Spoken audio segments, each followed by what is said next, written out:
We are all one, but not all the same. Hi, my name is Chinwendo. I'm the host of Living Authentically Daily podcast. So, today we'll be talking about the goddesses in every woman and how they manifest in every season. This is a book by Jean Shinoda Bolen. I hope I pronounce her name very well. This book I read it some time ago and it really opened my eyes to a lot of things as I'm interested in understanding human behavior and the complexity of the human beings and how we live our lives here on earth. So, as I started studying,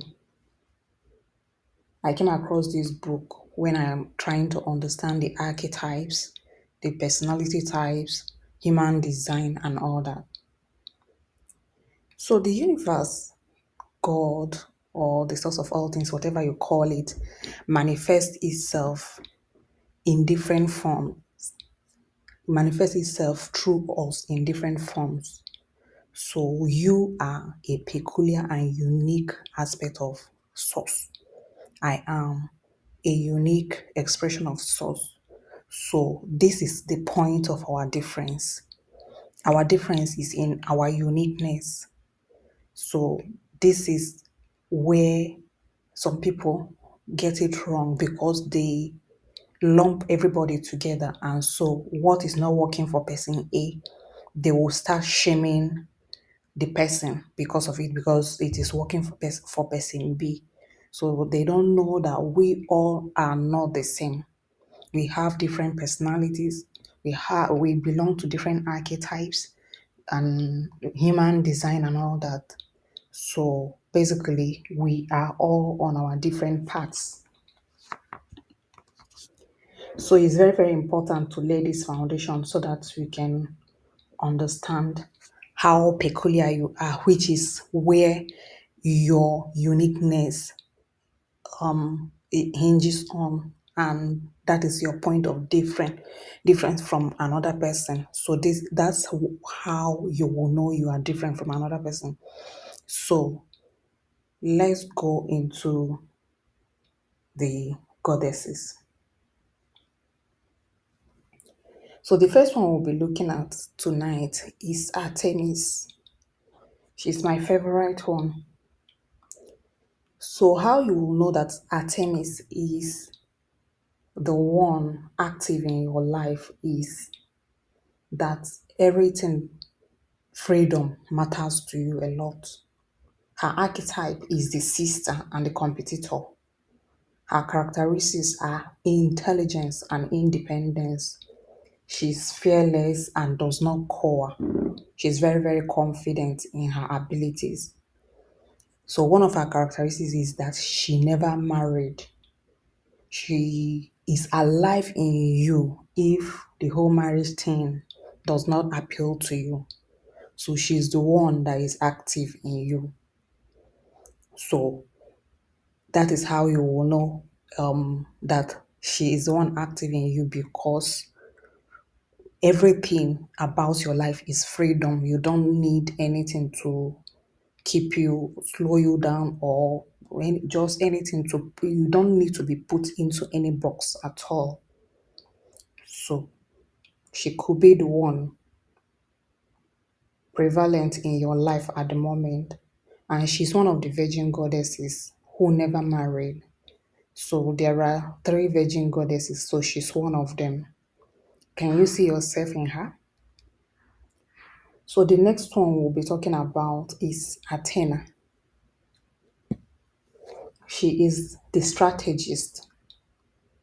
If you are more career oriented, working alongside men and outdoing them in most cases, chances are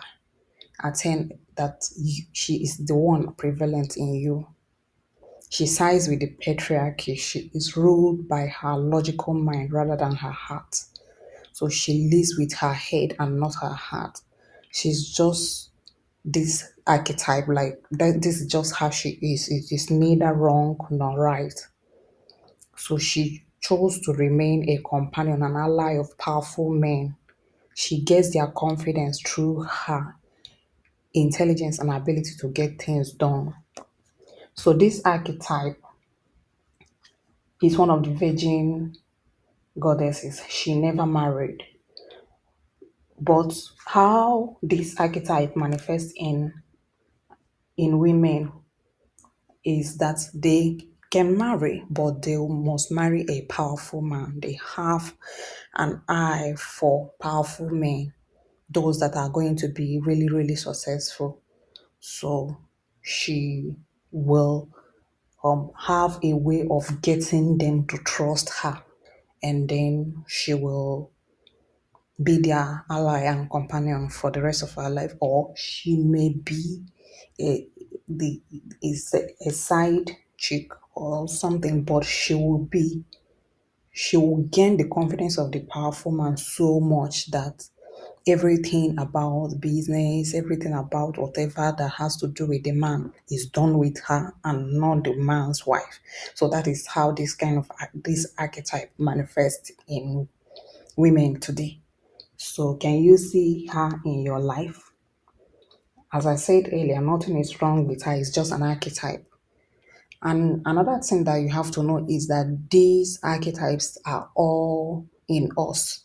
So one can be activated at a certain season in your life more than the others. Maybe in a certain situation, one will just get one, you can tap into one to help you. So this is a woman's psyche. This is a female psychology. This is borrowed from Carl Jung kind of study because he's the one that started the whole archetype movement. So this is just the psyche of a woman, how it operates. It's not really that these gods are living in her head or something like that, but it's just the psyche of a woman, how she exhibits some of these characters that are similar to the characters of this goddess. So archetype means you like using something to compare with something. So these are the characteristics of these goddesses, and here are the ways we display the characteristics also in our lives. So the third one is Hestia. This is the goddess of the heads. She's the goddess of devotion. She is more about her internal world and devotion. She never married. She is the mystic, all about her internal world, her inner being and growth. She's all about spirituality and growth. So all about devotion. So she is the type that is always in hermit mode, all alone, doing her thing, growing in her internal world and all that. That's where she derives her sense of well-being and everything. So this particular goddess is one of the virgin goddesses too. She never married. So she is active in you if you are all about your internal growth, your inner well-being, your everything about if you are about your journey of self-discovery. She is the one active in you.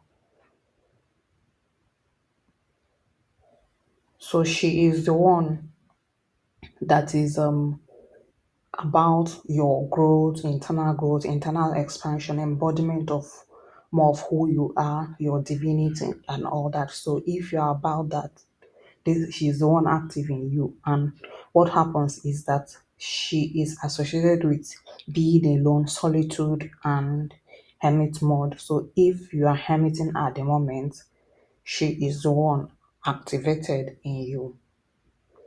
So the fourth one is Aphrodite.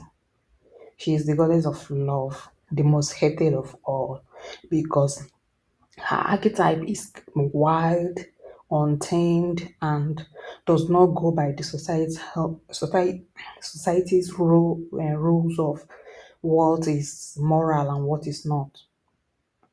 So, a woman whose dominant goddess is Aphrodite gets derogatory names because she does not mind being married and still having affairs with other men.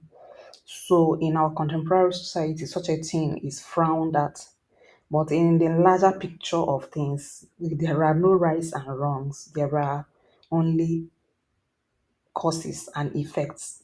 So if this is active in you, all you need to do is to bring self-awareness to it so that you will not accumulate some karma to yourself if karma has S to it though. So this can also be active in a young girl and you will see her being with different people and which could lead her to being pregnant and all that. So this is the archetype of this particular goddess. So if she's active in you, in someone, they will be wild and they don't care. So that is just how she manifests in women at a particular season or most of their lives. Then the fifth one is Hera. This is one of the vulnerable goddesses. She's the goddess of marriage and commitment. Everything about being a wife, this is for Hera. She is that archetype that suffers a lot if she's not married. So her life is just about being Mrs. Somebody. So if this archetype is active in you, your life and everything is just about being Mrs. Somebody. That is just how this archetype manifests. And the person who has this archetype active in them will not understand the archetype of Artemis and Athena who don't care about being Mrs. Anybody. So, and also Artemis and Athena, those that Artemis and Athena are active in, may not also understand why Hera is keen on being Mrs. Somebody. So, but this is just her archetype. This is just how she is. This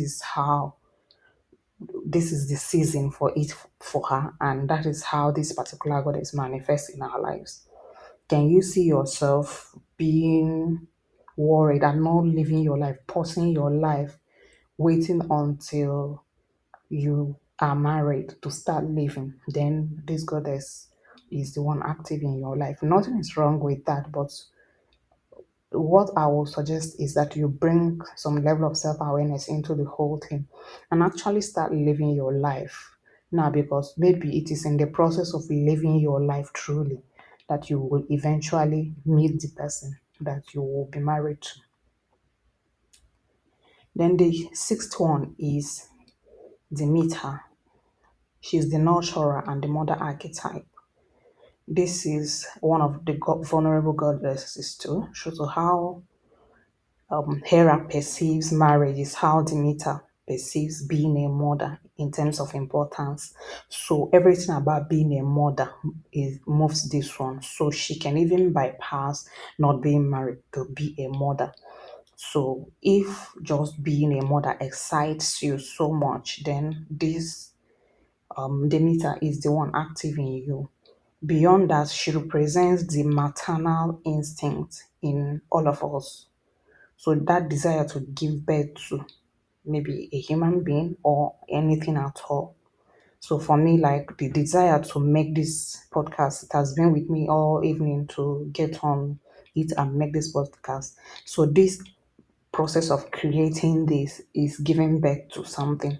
So it is the mother instinct that is in all of us that is behind something like this, behind creation and all that. So if she is active in you, you are about nurturing, about having children, about nurturing your creativity and all that. The next one is Persephone. She is the maiden and the daughter. She is the youth. She is the daughter. She is undaring and mostly passive in life. If this archetype is, if this goddess is the archetype active in you as a young girl mostly, their outlook in life will be that of being naive and being passive in life. They just don't want to grow and become an adult. They just want to stay in the I am a girl era, I'm a girl era, I'm a small girl era. So that is how it will be manifesting in their lives until they move past it or until another goddess becomes active in their lives. For instance, if Athena takes over, they will begin to think of their career and other things. But there are people that Persephone stays dominant all their life and they never really grow up or become committed to anything like marriage, career, education, or anything. So that is just how they live their lives. They just live a passive life because what is most dominant in their psyche is Persephone, and so they just stay in I am a girl era and never want to leave it. So she is the last one we are discussing tonight. So these are the seven goddesses as discussed by the book I mentioned earlier. So these are some of the ways these archetypes show themselves in us. And nothing is wrong with any of them. Nothing is wrong with any of them. They are just how um, our psyche works. Maybe at a certain age, let's say in your teenage, it is Persephone that will be there. Then maybe when you are at the age of getting married, Hera will come alive. When you are trying to give birth, Hestia will come up. Then, if you're like me, that freedom is all that matters to you, Artemis is the one there. Then, if you're this person that wants to break through in your business and all that, and your career, your career oriented, career driven, trying to get to the top of the tops, then Athena is the one at work in your life and all that. So, like I said earlier, it's not like these goddesses possess us or anything. These are just myths, but it is just how the psyche works. It's as if at any particular season in your life, there is a particular way or what is driving you. For instance, in my own life, like last month, the way I was living last month isn't the way I'm living now. My life is more structured now and than last month. So it's just that change happened, and that's this how these changes with this qualities happen in our psyche. So at a particular season, at a particular time in your life, a particular one is activated for what you need at that time. So that is how it is. So which one is active in your psyche at the moment? There is always one that is the most prevalent one. Like in my life, is the Artemis. So which one is the one that is very, very prevalent in your life? So I can sense Athena in the background to hence the organization and everything that is happening now in my life. So which one is the one most active in your life? Do drop it in the comment section. Thank you for listening. I will see you next time. Bye.